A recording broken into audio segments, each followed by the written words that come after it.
Hi guys, Steve from Vintage Classic 71 here this week. Got a few things to show you. Got a couple cards that I recently picked up, along with a McDonald's glass, the '93 McDonald's baseball glass set. Carl Yastrzemski one I've been chasing for years. It's number 10. There's 10 in the glass set, and he's number 10. It's a regional issue, so it's kind of hard to find. I finally my wife and I have been hitting the antique shops and everything else over the years looking for it, and finally came across it the other day. So I'll show you that and some starting lineups. So, all right, let's get started. I guess we'll start off with Yastrzemski. Here's the McDonald's glass that I've been searching for. It's number 10.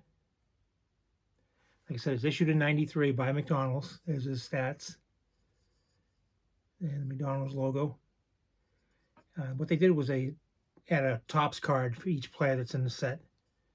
That's a 1970 Topps, as you guys know. But I was really excited to find this and to complete the 10 glass set. It was been on my list for a while. Just it was elusive to try to find this. I was hesitant to order it on eBay because I didn't want to have the glass get broken while it was being shipped. So I was limited to finding it as we went to different places, and taken a few years, but thank goodness I came across it. Put that down there. All right, I've got this is I went to when they first opened, it was called the Fleet Center, which is now the TD Garden where the Bruins play and the Celtics. But I went to the sixth ever game the Bruins played on November 2nd, 1995, played the Detroit Red Wings. And here's the ticket stub from that. It's pretty neat to have. I think that's like an awesome piece of memorabilia. And what I did was I see the size of the thing I put it in, but it sits on my other little desk I have in the other corner of the room here.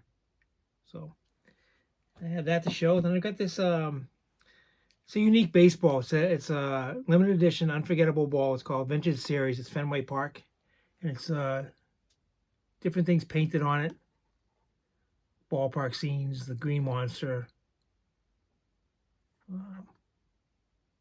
Had it for a few years. I think my daughter gave me this, I don't know, 3 or 4 years ago. So it's just something neat. I love unique things like that. Obviously, everybody knows I love cards, vintage cards, but I love the little oddball vintage things that you find in different places, whether it be yard sales or whatever, flea market or whatever. But it's just nice to pick them up.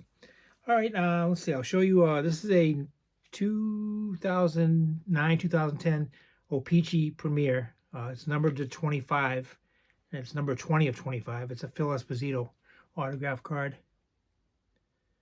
I really like that. I think that's an awesome looking card. That sits over there in my area of the room with all Bruins memorabilia. Of course, he's in a Rangers thing back in the back. But at least the Bruins made the front. So. But like I said, it's number 20 of 25. It's just a nice looking card. And it's got his autograph on it, so something nice to have. Now, I'm reading this book right here. I just started recently called The Uncommon Life of Danny O'Connell, The Tale of Baseball Cards, Average Players, and the True Value of America's Game. My wife got this for me for Christmas, but I started reading it, and I had to get the card that goes with it. So there's Danny O'Connell's card. One of many. He has quite a few cards, but there's one of his cards. In fact, this card's pictured inside the book, but it's a good book to have. And of course, I had to get the card to go with it. So get that out of the way. Then I've got an O-Pee-Chee card here that of Peter Sturgeon. He only ever played. He's pictured with the Bruins. He only ever played in 6 games, I believe, in the National Hockey League, all with the Colorado Rockies then.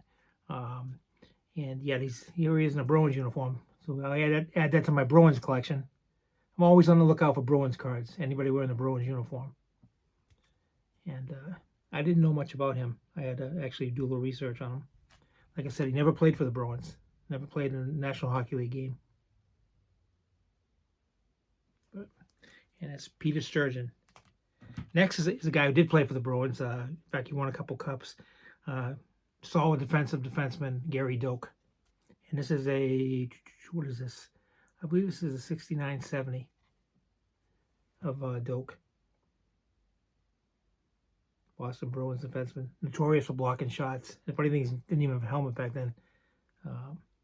Wasn't an offensive defenseman at all, but very sound defensively. Kept the front of the net cleaned out of there. But there's that one. Then I've got another one, a 1970-71 O-Pee-Chee. It's Tony Esposito, Vezina Trophy winner. I love that card. I love the background of it, the green and everything. And of course, the Chicago Blackhawks have an awesome uniforms, both home and away. All the original 6 do. In the National Hockey League, so back of it. Back was part of a puzzle. So, but like I said, it's a nice card of a great goalie. All right. And then we have a 6970 O-Pee-Chee of Bobby Hull, card 70.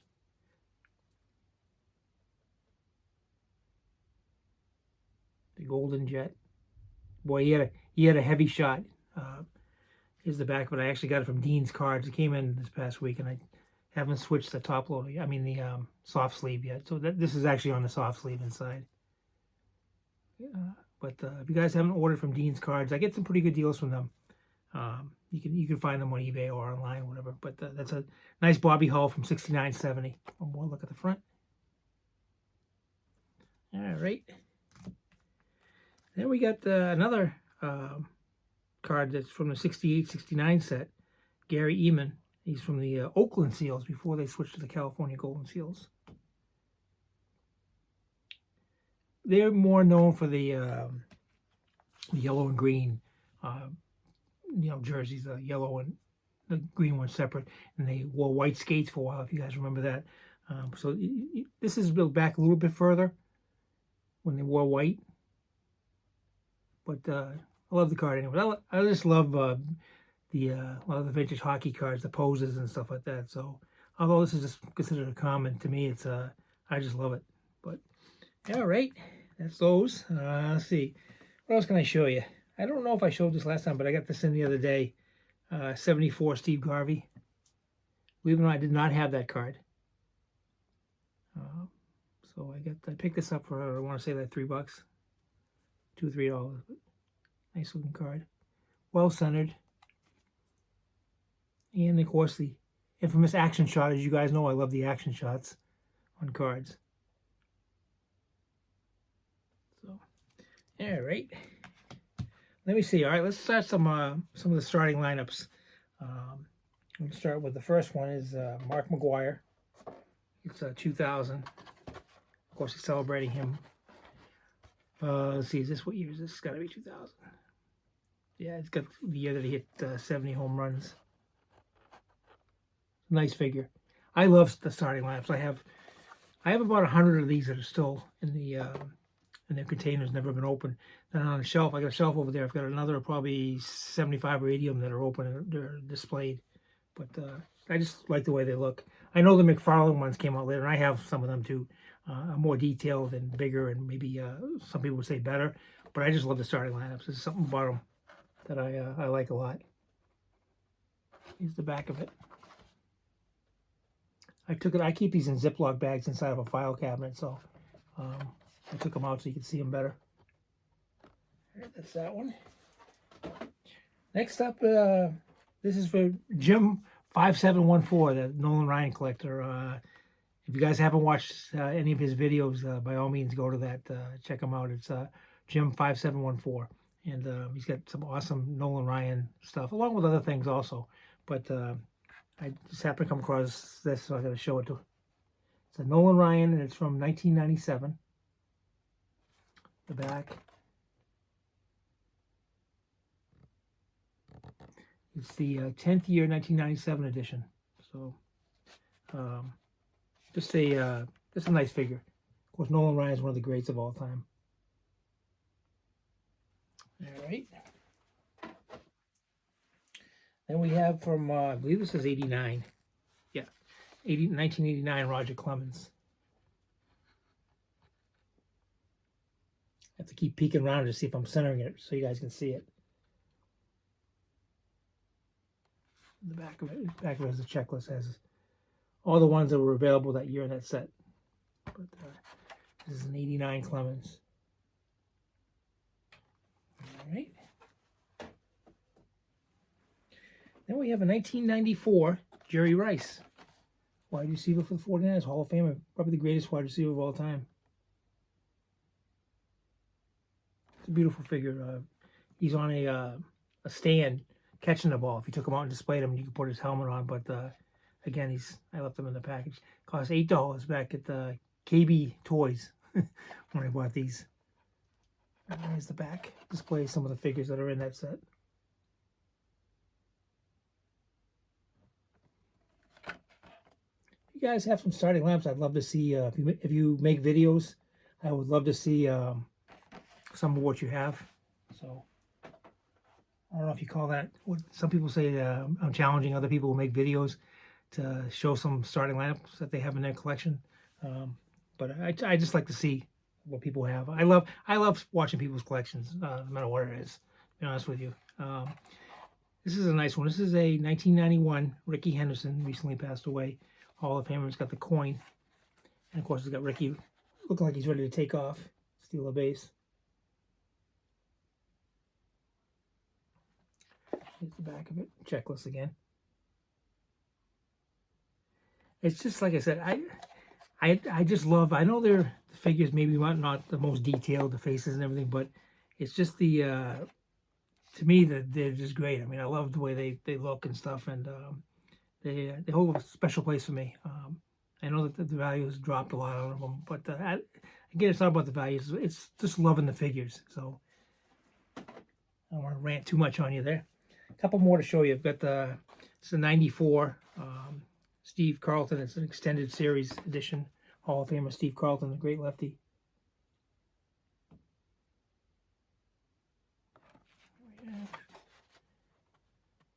Back of it. All right. And let's see, I'll show you. The next one is I believe this is an 89. 88, I'm sorry, 88. Hakeem Olajuwon. I bought this at Toy Liquidators, 2 for $5. It's a nice figure of Olajuwon. Great Houston Rockets center. Used to be part of the Twin Towers with Ralph Sampson. There's the back of it.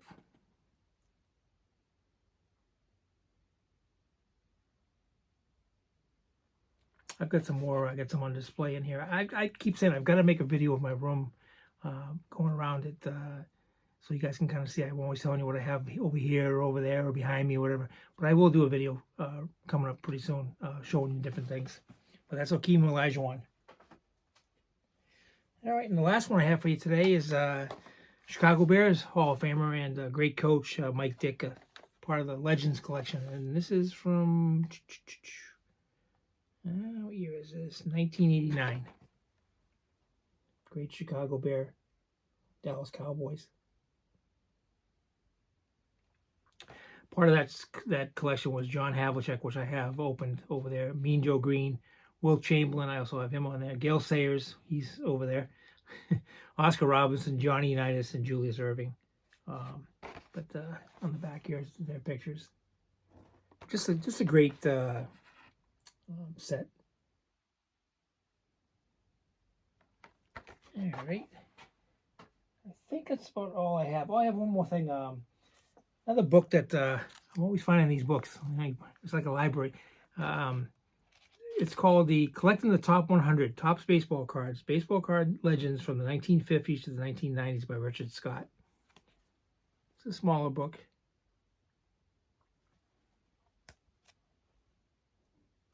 And in it, he puts different players in, a little bit about the card, about the player. There's Mattingly and Eddie Matthews.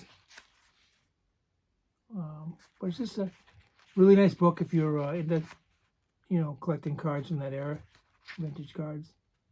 All types of them in here. There's Hank Aaron, Dick Allen, going into the Hall of Fame this summer. Rightfully so, long overdue. But this is a nice little book. I got it on Barnes & Noble online. So just to add, maybe I'll work on. I have a lot of these already, but work on getting the ones I don't have, with the exception of like the mantle. I think the mantle one is actually they show as rookie card, which I don't see myself getting that anytime soon. But let's see. Yeah, I won't be. I won't be collecting that card anytime soon. I got the Greg Maddux at the, but yeah, Mickey's that 52 tops is out of my price range. But it's a really nice book if you get a chance. It's something that you'd enjoy looking at if you're a card collector, which obviously you are. You will be watching this video. But yeah, that's about all I have. I don't know if you guys watched the AFC and the NFC championship games yesterday. I was rooting for the Bills. I'm not gonna lie. Kind of wanted somebody new in there, but unfortunately came up short. And then the other game, I was actually pulling for the Commanders, but yeah, they had no chance. The Eagles were all over them. Should be a good Super Bowl. In fact, I wouldn't be surprised if the Philadelphia Eagles didn't win that upcoming Super Bowl. But it's going to be a good game. A rematch of 3 years ago. So I don't know if you're a fan of either one of those teams, you're excited, and that's great. My big thing now, being a Patriots fan, is looking forward to the draft in April and starting the process of rebuilding that offensive line and such, especially under Vrabel now, Mike Vrabel, our new head coach. So, and Josh McDaniels is our new coordinator. So there should be a lot of changes coming in New England, some money to spend, and like I said, the 4th pick in the draft, which we could have had the 1st pick, but we messed up the last day of the season. We went out and beat the Bills. But hey, what are you gonna do? Celtics are struggling right now. I'm giving you the Boston updates. If you're a New York fan, you probably hate me. It's part of my video, but the Celtics are struggling a little bit. Still top 4 or 5, 4th record, I think, in the NBA, best, 4th best. But they're not playing the best basketball right now. But they'll get around. They'll come back around to it. I'm not worried about them. The Bruins, on the other hand, I don't even know where to begin with them. They have some issues. They need to be addressed. They need scoring, and they're up against the cap. They have no money. The farm system, minor league system, down in Providence, not a lot in the pipeline. You got like Fabian Lysell, who was a number 1 pick a couple of years ago, but hasn't proven anything in the NHL level. In fact, it hasn't even really been up much. So it's going to be a tough thing to do. Whether it be Don Sweeney or maybe a change is made at that level, I don't know. I think next year they'll bring in another coach. Joe Sacco's done a decent job, though, after Jim Montgomery was let go. My Red Sox, I'm still waiting for some type of move. Hopefully Alex Bregman or, we need a right-handed bat that would complete the offseason for us. I hope your teams are all doing well, whatever sport you follow. I really appreciate you guys watching my videos. This is video number 51, so I'm getting up there. But like I said, I make them on Mondays, and I look forward to during the week. I think of things I'm going to do and everything. So, and it's just a joy spending anywhere from 15 to 30 minutes with you, doing these videos. But by all means, if you make videos, please, my challenge is for people to show some. If you have starting lineups, show some of the starting lineups that you have, because I think we'd all enjoy seeing them. They're just great figures, So, but that's about all I have. Hopefully you enjoyed this video. I want to thank you. May God bless you and your families this week. I know there's a flu virus going around, so hopefully everybody's feeling okay. But may you continue collecting. Keep on collecting. Until I see you next week, thank you for watching, and have a great week. Take care. Bye.